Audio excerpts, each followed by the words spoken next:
So Marvel have released a new clip. It's only 30 seconds long, but it has Captain Marvel whooping. And I don't understand why, because Endgame is a very morbid, very depressive movie.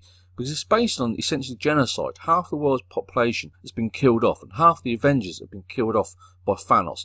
And yet you have Captain Marvel whooping in this clip. And it's very different. If you watch the clip, all the other characters seem very morbid, very depressed, and yet you have Captain Marvel just whooping.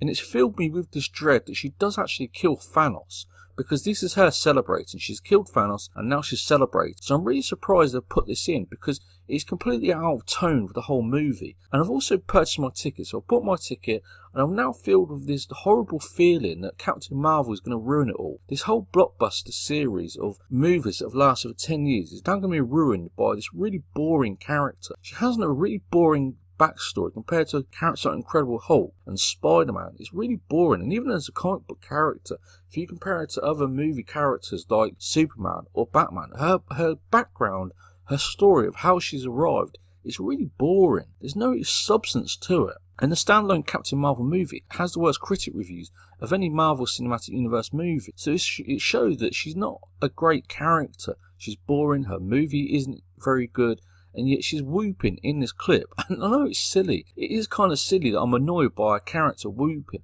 But it's just the whole dread that this character is going to come along and ruin everything. So what do you think? Do you think that Captain Marvel killing Thanos will ruin everything? What are your thoughts on it? Do you feel that it will damage Marvel? Do you think it's not important? Again, let me know what you think in the comments below, and also like and subscribe. But I'm just filled with this dreadful feeling, and I don't want to watch this movie anymore. I bought my ticket, but I feel like trying to get a refund and just not going to watch it, even though it's going to be probably the biggest movie of all time, which is one of the reasons why so many people are excited. This could eclipse Avatar, and yet it's also full of dread. It's a really strange scenario. So again, leave your comments below and also like and subscribe.